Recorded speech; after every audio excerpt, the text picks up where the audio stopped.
Once upon a time, in a serene village nestled in the lush hills of Iboland, there lived a woman named Norma. She was known for her kindness and hard work, often spending her days tending to her small farm and helping her neighbors. Norma had been married to a loving man, Obina, and together they dreamed of a large family filled with laughter and joy. However, tragedy struck when Obinna fell ill with a mysterious sickness that took him from her too soon. With his death, Nama's world turned upside down. The villagers, once warm and welcoming, began to look upon her with a suspicion and disdain. Some whispered that her husband's death was a punishment for a hidden sin, while others believed that she had cursed him with her sorrow.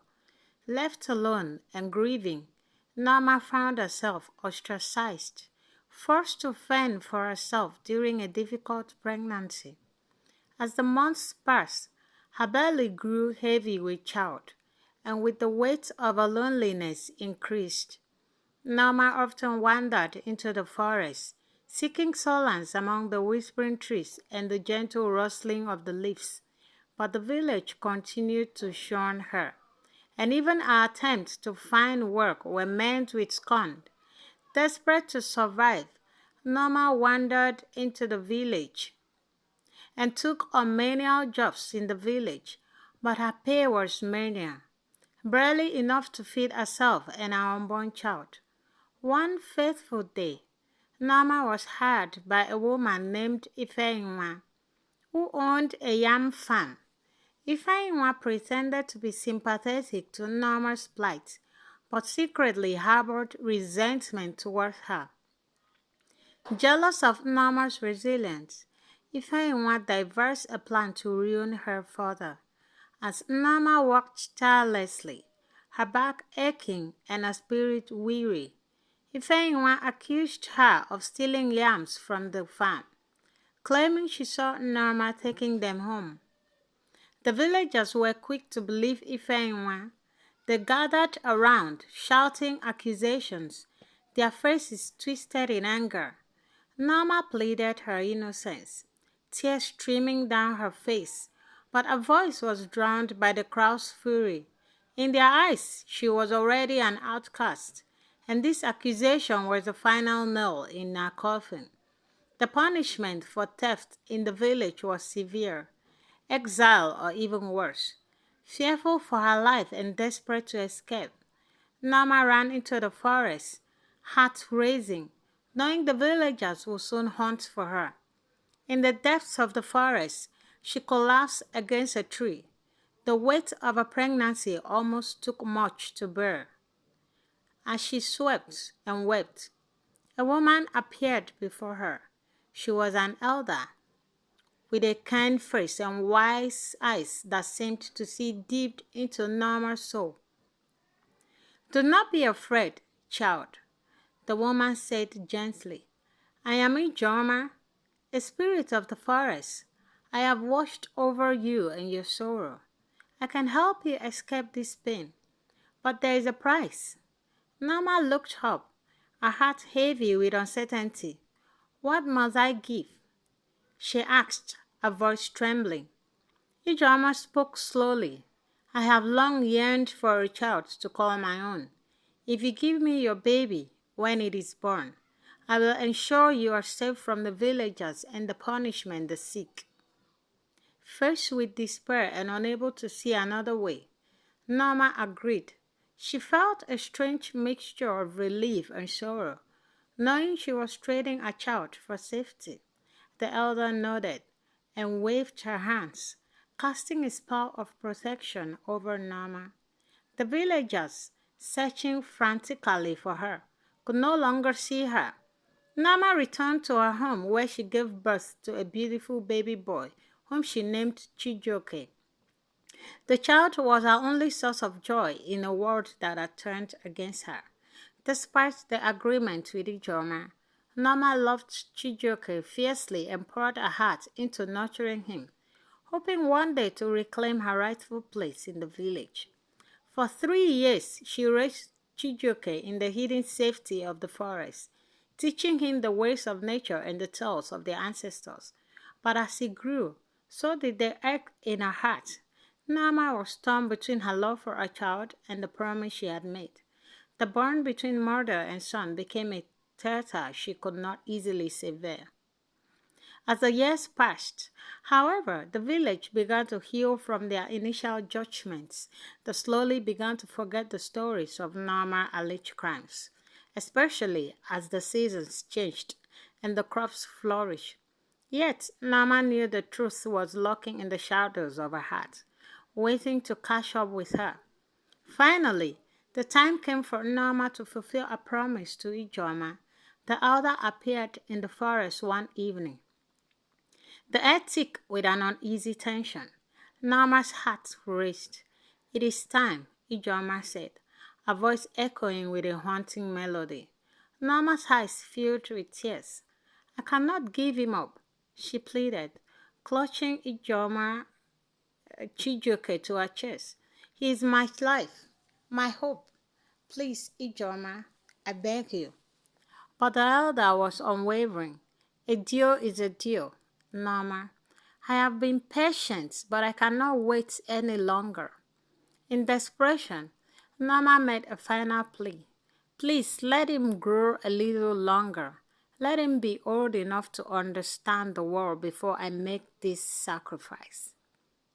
Ijoma paused, considering Norma's request. "Very well then, but you must promise me that you will bring him to me when he turns 3. Until then, you are free to raise him as you wish." Relieved, Norma agreed, and the elder vanished into the forest shadows. Years went by, and Chijioke grew into a lively boy, full of laughter and wonder. However, as his 3rd birthday approached, a deep sorrow began to settle in Norma's heart. She couldn't shake the feelings that she was about to make the worst mistake of her life. On the eve of his birthday, Norma gathered a son in her arms, whispering to her their ancestors and the life as bravery, of love and bravery. As she spoke, she realized that her love for him was stronger than any promise she had made. That night, Norma made a decision. When the morning sun rose, she would leave the forest and return to the village with Chijioke. She would face whatever consequences awaited her, but she could not let go of her son. As dawn broke, Norma took Chijioke by the hand and led him towards the village. She could see familiar paths, the huts of their neighbors, and the heartbeat of the village. Norma felt the heartbeat of the village she had once called home. When they arrived, she found the villagers gathered for a festival, their laughter ringing in the air. Fear surged through her, but she pressed on, her heart pounding as she stepped into the clearing. The villagers felt silent, staring in shock at the sight of Norma and her son. "What do you want, Norma?" one villager called out, their voice laced with suspicion. Norma took a deep breath, summoning her courage. "I have returned, and I came with no ill intent." Norma and Chijioke waved at the villagers. "This is my son, Chijioke. I have kept him safe all these years, but I can no longer hide."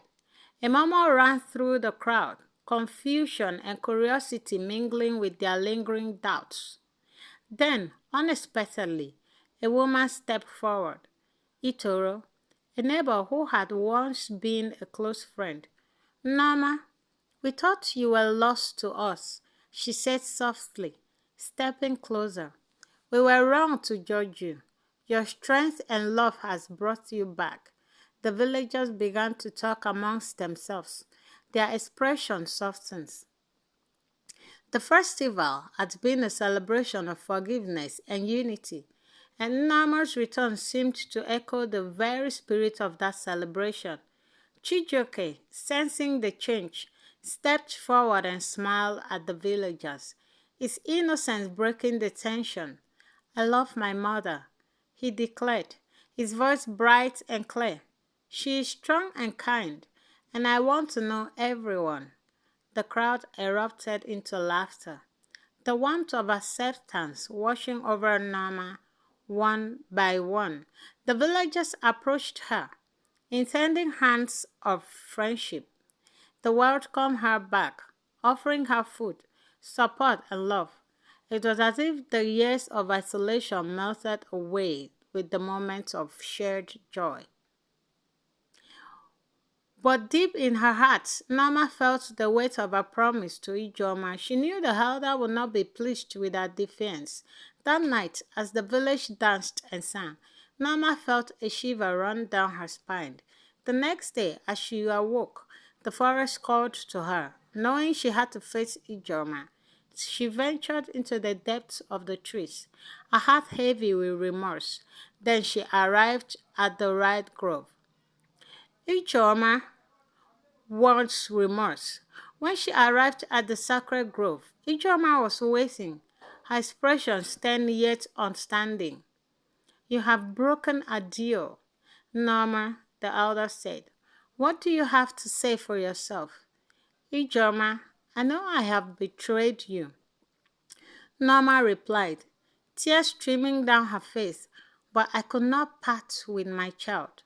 I love him more than I could ever explain. Please, I beg you to forgive me.